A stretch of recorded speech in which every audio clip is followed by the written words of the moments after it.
દારૂની હાટડીઓ મુદ્દે ધારાસભ્ય કિરીટ પટેલે પોલીસ સ્ટેશન ઘેર્યું। પાટણના સરસ્વતી તાલુકાના ગ્રામ્ય વિસ્તારમાં દેશી દારૂની હાટડીઓ ચાલી રહી છે। અનેકવાર રજૂઆત કરવા છતાં કોઈ કાર્યવાહી ન થતા ગ્રામજનો કંટાળી ગયા છે। ત્યારે આ અંગે ગ્રામજનોએ ધારાસભ્યને રજૂઆત કરી। કોંગ્રેસ નેતા કિરીટ પટેલે ગ્રામજનો સાથે પોલીસ સ્ટેશનને ઘેર્યું। સરસ્વતી તાલુકાના ગ્રામ્ય વિસ્તારના લોકોએ પોલીસ સ્ટેશન પહોંચીને હોબાળો મચાવ્યો। લોકોએ પોલીસ મથકે હંગામો કરતા ગામ લોકો દારૂ બનાવવાનો વોશ કેરબા લઈ પોલીસ મથકે પહોંચી જતા પોલીસ દોડતી થઈ ગઈ। દેશી દારૂનું દૂષણ દૂર કરવા ગ્રામજનોએ રજૂઆત કરી હતી। અમદાવાદના નોબેલ નગરમાં લુખ્ખાઓએ જાહેરમાં લાકડીએ યુવકને માર્યો। મહિલા બૂમો પાડતી રહી અને લુખ્ખાઓ ઘેરીને મારતા રહ્યા। હોળીમાં ગુંડાઓ બેફામ બનીને જાણે પોલીસને પડકાર ફેંકી રહ્યા હોય તેવા દ્રશ્યો સામે આવ્યા। ધ્રુજારી કંપાવી દે એવી ઘટના અમદાવાદના નોબેલ નગર વિસ્તારમાં બની। 4 શખ્સો લાકડીઓ વડે મહિલા અને પુરુષ ઉપર તૂટી પડ્યા। બાઇક ઉપર આવેલા શખ્સો લાકડીઓ વડે એક વ્યક્તિને માર મારતા હતા, જેને બચાવવા માટે 2 મહિલાઓ વચ્ચે આવી હતી। મહિલા યુવકને બચાવી રહી હતી, છતાં પણ 4 યુવકો બેફામ લાકડીઓ વરસાવી રહ્યા હતા। નિર્દય રીતે અમદાવાદ શહેર પોલીસનો સહેજ પણ ડર ન હોય તે મહિલા અને પુરુષ ઉપર લાકડીઓ વડે મારામારી કરતો હોવાનો વિડીયો પણ વાયરલ થયો છે। એટલી ખરાબ રીતે મહિલાને માર મારવામાં આવ્યો કે તેનો હાથ સૂજી ગયો હતો। લોકોના ટોળા ભેગા થઈ ગયા હતા। 4 લોકો ત્યાંથી ફરાર થઈ ગયા। ઘટનાની જાણ થતાં સરદારનગર અને એરપોર્ટ બંને પોલીસ ઘટના સ્થળ ઉપર પહોંચી ઝઘડાની અદાવતમાં માર માર્યા હોવાનું સામે આવ્યું છે। સામાન્ય લોકો તો શું, પરંતુ અમદાવાદની પોલીસ પણ સુરક્ષિત નથી। શહેરના કાગડાપીઠ પોલીસ સ્ટેશન વિસ્તારમાં મજૂરગામ પાસે આવેલ એકતાનગરની ચાલી પાસે પોલીસ કર્મચારીને માર મારવામાં આવ્યો।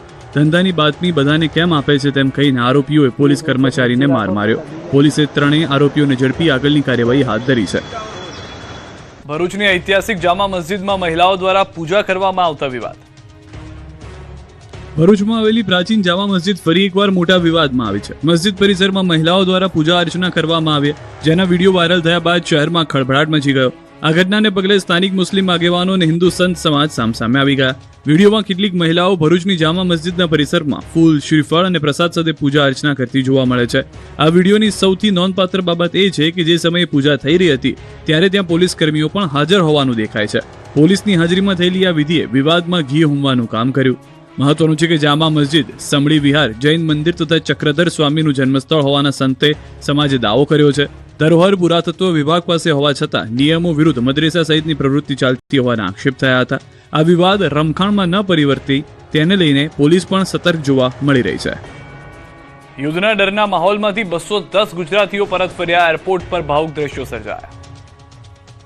મિડલ ઇસ્ટમાં વણસેલી યુદ્ધની સ્થિતિમાં ભયના ઉધાર વચ્ચે ફસાયેલા 210 ગુજરાતીઓ હેમખેમ સ્વદેશ પરત ફરતા તેમના પરિવારોએ રાહતનો શ્વાસ લીધો છે। આ વતન વાપસી દરમિયાન એરપોર્ટ અને રેલવે સ્ટેશન પર સ્વજનો સાથે મિલન થતા અત્યંત ભાવુક દ્રશ્યો સર્જાયા। 210 મુસાફરો પૈકી 205 લોકો વિશેષ પ્લેન દ્વારા જેદા, સાઉદી અરેબિયાથી સીધા અમદાવાદમાં ઉતર્યા, જ્યારે તેના અન્ય 5 લોકો દુબઈથી રિલીફ ફ્લાઇટ મારફતે મુંબઈ પહોંચ્યા। ટ્રેન દ્વારા સુરત પરત ફર્યા। ઘણા દિવસો સુધી અસુરક્ષિત માહોલમાં રહ્યા બાદ પોતાના વતનની સુરક્ષિત ધરતી પર પગ મૂકતા જ અનેક લોકોની આંખોમાં હર્ષના આંસુ આવી ગયા। પ્રવાસીઓ હેમખેમ વતન પરત ફરતા પરિવારોમાં ખુશીની લહેર દોડી ગઈ। તો અમદાવાદમાં મિડલ ઇસ્ટમાંથી 205 જેટલા ભારતીયોને વિશેષ પ્લેન લઈ પરત ફરવું પડ્યું। સ્વદેશમાં ઉતરતાની સાથે જ તેમના પરિવારો તેમના મોટા પાયે સ્વાગત માટે ઊભા હતા। ફૂલહારથી તેમનું સ્વાગત કરાયું, તેમજ માતા પિતા અને બાળકો એકબીજાને ભેટતા આંખમાંથી આંસુ છલકાયા। પોતાના સ્વજનો હેમખેમ સ્વદેશ આવતા યાત્રાળુ તેમજ તેમના સ્વજનોએ ભારત સરકાર, સ્થાનિક ધારાસભ્ય, હજ કમિટી વગેરેનો આભાર માન્યો હતો। ત્યારે નાયબ મુખ્યમંત્રી હર્ષ સંઘવીએ કહ્યું કે મિડલ ઇસ્ટમાં ફસાયેલા ભારતીયોને સુરક્ષિત સ્વદેશ લાવવામાં આવી રહ્યા છે। આ પ્રકારની વિકટ પરિસ્થિતિમાં ભારત પહેલો દેશ છે જેમને બધી જ વ્યવસ્થાઓ થકી આપણા નાગરિકોને પાછા લાવવાની વ્યવસ્થાઓ કરવામાં આવે છે। સુરેન્દ્રનગરમાં બોનેટ પર બેસીને રીલ બનાવી 2 ભાઈબંધને મોંઘી પડી ગઈ। 2 મિત્રોને રીલ બનાવવી મોંઘી પડી છે। સુરેન્દ્રનગર શહેરના ભોગાવો રિવરફ્રન્ટ રોડ પર 2 મિત્રોએ બોનેટ પર બેસીને રોફ જમાવાર રીલ બનાવી હતી। કાર ચાલક નટુભાઈ બચુભાઈ દીથરિયા વઢવાણવાળાએ કારના બોનેટ પર મિત્રોને બેસાડી રિવરફ્રન્ટ રોડ પર રોફ જમાવા કાર ચલાવી હતી। તેનો વિડીયો બનાવી સોશિયલ મીડિયામાં વાયરલ કર્યો। અન્ય વાહન ચાલકો તેમજ પોતાના જીવને જોખમમાં ઊભું થાય તેવી રીતે કાર ચલાવી। આ રીલ વાયરલ થતા સુરેન્દ્રનગર બી ડિવિઝન પોલીસ તાબડતોબ એક્શનમાં આવી અને વિડીયો અપલોડ કરનારને ઝડપી પાડ્યા હતા। રાજ્યભરમાં ઉત્સાહભેર રંગોત્સવની ઉજવણી। ક્લબ, સોસાયટી, ગાર્ડનમાં જામી રંગોની રમઝટ। સુરતમાં લોકો કાદવમાં રમ્યા। ગુજરાત સહિત સમગ્ર દેશમાં ધૂળેટીના પર્વની ધામધૂમથી ઉજવણી કરવામાં આવી. રાજ્યના ક્લબ, સોસાયટી, પાર્ટી પ્લોટ અને ગાર્ડનમાં રંગોની રમઝટ જામી હતી. વહેલી સવારથી યુવા હૈયાઓ ગાર્ડન, ક્લબ અને પાર્ટી પ્લોટમાં રંગોત્સવની ઉજવણી કરવા પહોંચી ગયા હતા. ડીજેના તાલે, ઢોલના ઠપકારે, શરણાઈના સૂરે હોંશે હોંશે ગુજ્જુઓ તહેવારને પણ પોતાની આગવી સ્ટાઇલથી ઉજવી રહ્યા છે. ત્યારે અમદાવાદના private pool, organic colour, water tanker, rain dance, colour shots, water drums અને વોટર બલૂન્સ સાથે રંગોની છોડો ઉડી હતી. મિત્રોની સાથે ડાન્સ કરી રંગોના પર્વની ઉજવણી કરી મોજ માણી. વહેલી સવારથી જ અબાલ વૃદ્ધ સૌ કોઈ વિવિધ રંગોમાં રંગાયેલા જોવા મળ્યા. લોકોએ હવામાં અબીલ ગુલાલ ઉડાવી મિત્રો અને પરિવારજનો સાથે પર્વનો આનંદ માણ્યો તો ક્યાંક ડીજેના તાલે રેઇન ડાન્સની જમાવટ જોવા મળી હતી. સુરતના યુવાનોએ કલરથી નહીં પરંતુ માટીથી ધૂળેટીની ઉજવણી કરી. દર વર્ષની માફક યુવાનો કિચડમાં ધૂળેટીની મજા માણતા નજરે પડ્યા. ડીજેના તાલે કિચડમાં લોકોએ ભીંજાઈ એકબીજા સાથે ધૂળેટીની ઉજવણી કરી.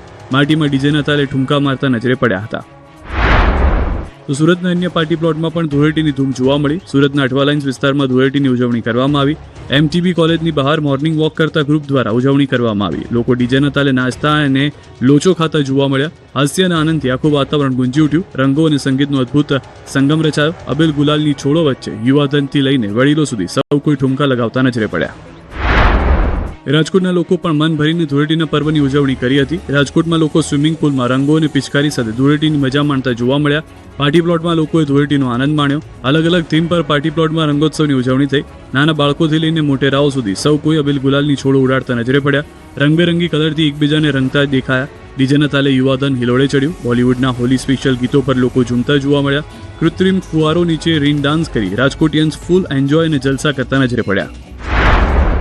વડોદરાના કમાટીબાગમાં ધૂળેટીના પર્વની ધામધૂમપૂર્વક ઉજવણી થઈ રહી છે. મોર્નિંગ વોકર ગ્રુપ દ્વારા કરાયું આયોજન. શહેરીજનો હોળીના રંગે રંગાય. ડીજેના તાલે યુવાનો ઝૂમી ઉઠ્યા.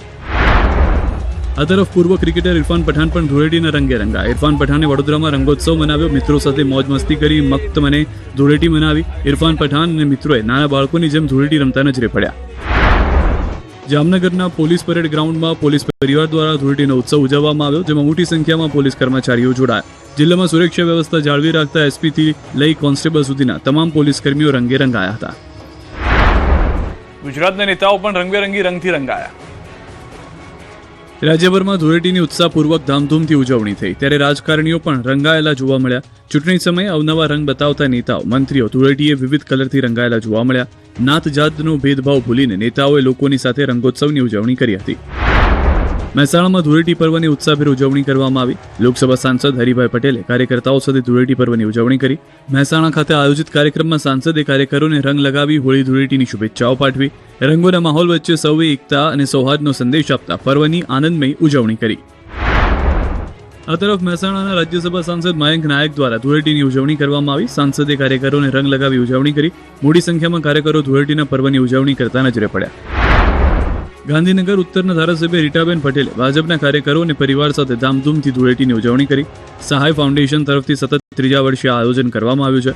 ખાસ કરીને નેચરલ કલર અને કેસુડાના ફૂલોના પાણીથી ધૂળેટી ઉજવવામાં આવી. સૌને સંદેશ આપ્યો કે આ તહેવારમાં જો કોઈના મનમાં રાગ, દ્વેષ કે દુઃખ હોય તો તે બધું ભૂલીને સૌએ સાથે મળીને આનંદથી તહેવાર ઉજવવો જોઈએ. વલસાડ જિલ્લામાં સાંસદ ધવલ પટેલના નિવાસસ્થાને રંગોત્સવનું આયોજન કરાયું, જેમાં ભાજપ પ્રમુખ હેમંત કંસારા, ધારાસભ્ય અરવિંદ પટેલ અને જીતુ ચૌધરી ઉપસ્થિત રહ્યા. ભાજપ અગ્રણીઓ અને કાર્યકર્તાઓએ ડીજેના તાલે એકબીજાને રંગ લગાવી ધૂળેટીની શુભેચ્છાઓ પાઠવીને ઉત્સાહપૂર્વક ઉજવણી